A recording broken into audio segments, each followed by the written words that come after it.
وكذلك نجزي من أسرف ولم يؤمن بآيات ربه ولعذاب الآخرة أشد وأبقى صدق الله العظيم وقال النبي صلى الله عليه وسلم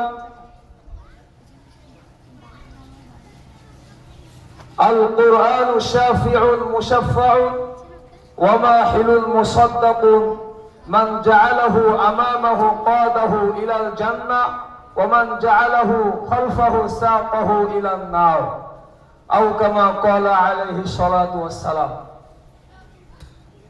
মহান আল্লাহ রব্বুল আলামিনের আলিশান দরবারে লাখো কোটি শুকরিয়া আদায় করছি যে মহান মুনিব আমাদেরকে বিভিন্ন কাজ থেকে আরাম আয়েশ থেকে ফারেক করে দুনিয়ার মাটিতে বিশ্বনবীর ভাষা জান্নাতের বাগানের মধ্যে আলিম উলামাদের মাজলিসে কোরআন হাদিসের মাহফিলে শামিল হওয়ার তৌফিক দান করেছেন।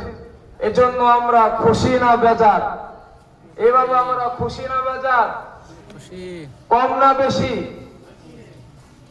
তাহলে হৃদয়ের সবটুকুন ভালোবাসা উজাড় করে আল্লাহ সুবহানাহু ওয়া তাআলার শিখানো ভাষায় প্রাণ খুলে মুহাব্বতের সাথে সকলে মিলে বলছি আলহামদুলিল্লাহ। রব্বানা লাকাল হামদ হামদান কাসীরা তাইয়িবান মুবারাকান ফীহি রব্বানা লাকাল হামদু কামা ইয়ানবাগী লিজালালি ওয়াজহিকা ওয়া আযীমি সুলতানিকা।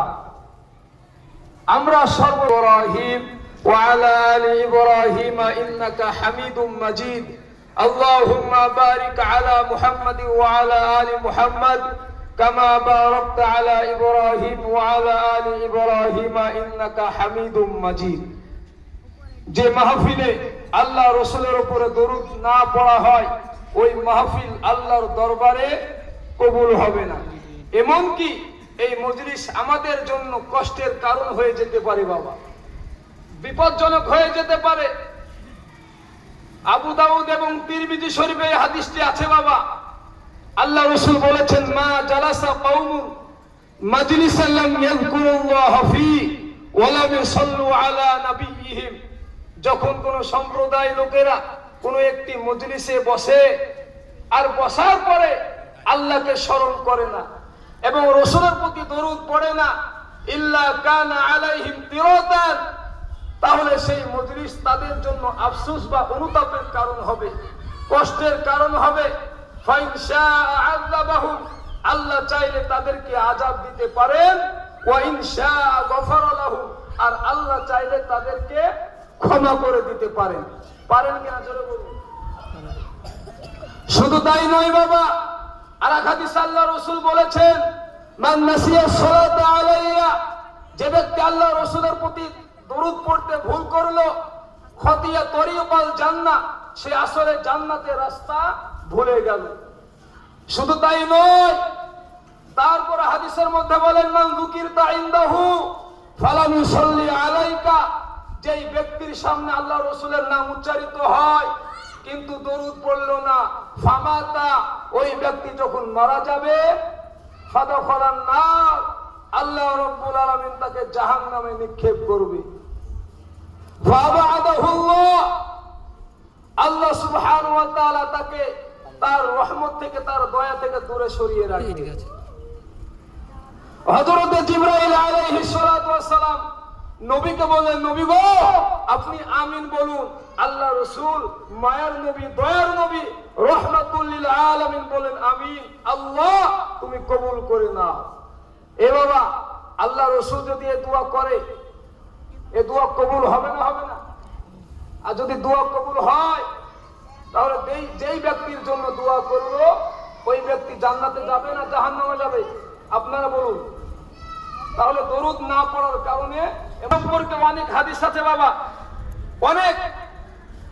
আমি সেই দিকে তো যাব না, কয়েকটা দরুদ সম্পর্কে হাদিস আপনাদেরকে শোনাই।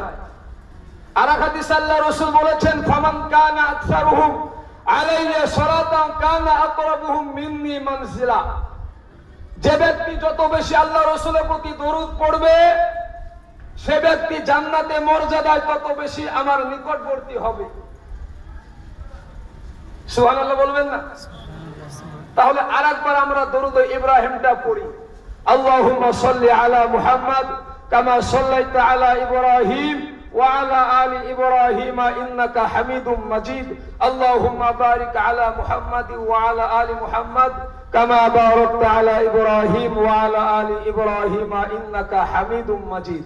আল্লাহ রাসূল বলেছেন, মান সাল্লা আলাইয়া সালাতান ওয়াহিদাতান সাল্লাল্লাহু আলাইহি আশরা। দরুদ পড়লে 3টি পুরস্কার পাবেন আপনি। এক নম্বর হলো আল্লাহ আপনার উপরে 10 বার রহমত নাজিল করবেন। সুবহানাল্লাহ বলুন। ওয়া হুদ্দাত আনহু আশরু খতিয়াতিন, 10টা গুনাহ আপনার আমলনামা থেকে কেটে বাদ দেওয়া হবে।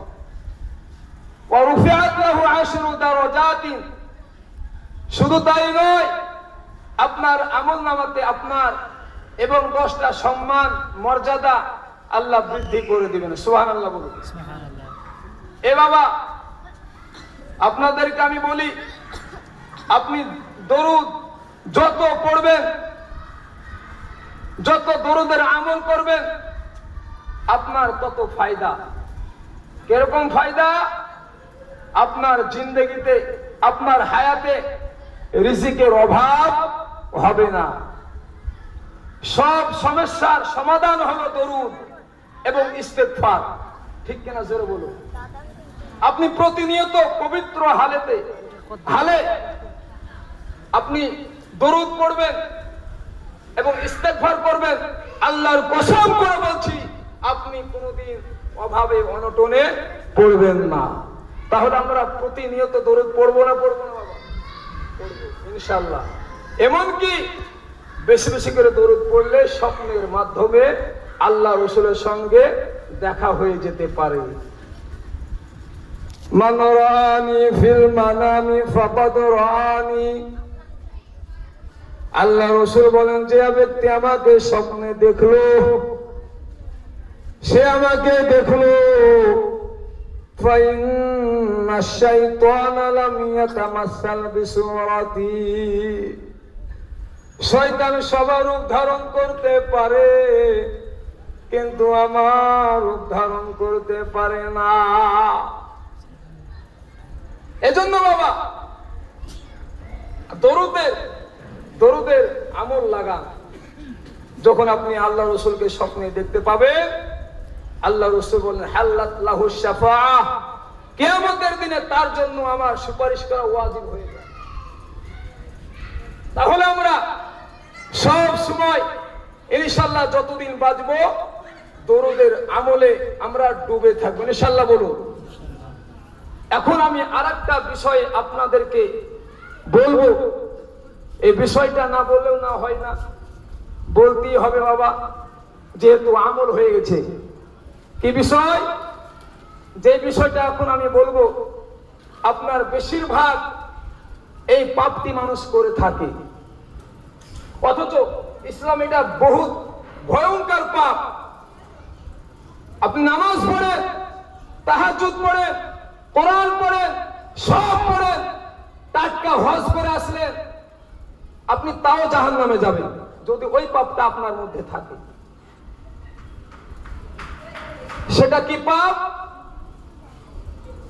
সেটা হলো আপনার গীবত। আমাদের মধ্যে আছে না নাই? কথা বলুন, আছে। আর গীবতের সব থেকে নিরাপত্তা জায়গা হলো মসজিদ আর চায়ের দোকান। এ বাবা, মসজিদে আল্লাহকে খুশি করার জন্য নামাজ পড়তে যেতে হয়। আর কয়েকটা বৃদ্ধ মুসল্লি বাবা, সবাই না, আলহামদুলিল্লাহ প্রায় মানুষ ভালো, কয়েকটা জোহরের নামাজ পড়ে 2 রাকাত সুন্নাত নামাজ পড়ার পরে টুট করে একটা সুইচ টিপে দিল, বাস শুরু হয়ে গেল একদম গীবতের আমল। আছে না না? কথা বলুন।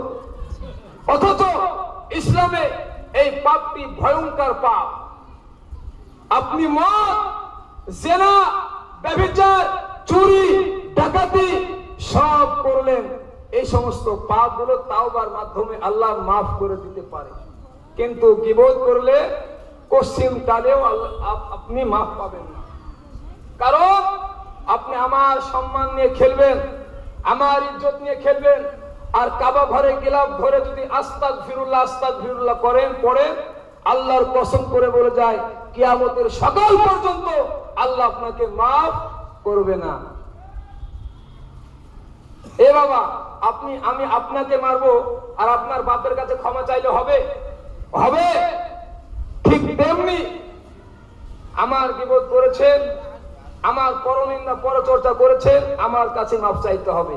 আর আমি যদি মাফ করে দিই, আল্লাহ অটোমেটিক আল্লাহ মাফ করে দিবে। এজন্য বাবা গীবত করা চলবে না। আল্লাহ রাসূল বলেছে, উম্মত তোমরা কেউ কারো গীবত করো না, গীবত করলে তোমরা ধ্বংস হবে। অতএব তোমরা গীবত থেকে দূরে থাকো। যে ব্যক্তি গীবত করবে তার তিনটে ক্ষতি। কয়টা বললাম বাপ? তিনটে ক্ষতি। গুণের 1 নম্বর, যে ব্যক্তি গীবত করবে তার কোনো দোয়া কবুল হবে না। 2 নম্বর, তার কোনো নেক আমল কবুল হবে না। 3 নম্বর, তার আমল নামাতে সব সময় পাপ বেড়ে যাবে। বলুন আস্তাগফিরুল্লাহ। এজন্য আমরা গীবত করব না ইনশাআল্লাহ। আর গীবতের শাস্তি কি বাবা, আযাব কি? এক হাদিস, আল্লাহ এই হাদিসটা বলে আমার বক্তব্য শেষ করব, যেহেতু সময় খুব অল্প। আল্লাহ রাসূল বলেছেন, লাম্মা উরিজা বি মারাতু বিকওমিন, আমি নবী যখন মিরাজে গেলাম তখন আমি এমন কিছু মানুষের পাশ দিয়ে যাচ্ছিলাম রে বাবা, লাহুম আযফারুম মিন নুহাস, আমি নবী দেখলাম তাদের নখ ছিল তামার। কিসের নখ? তামার নখ, তামার কুনি। ইয়াখমুশুনা ওয়াজুহাহুম ওয়া জুনুব ওয়া সুদুরহুম,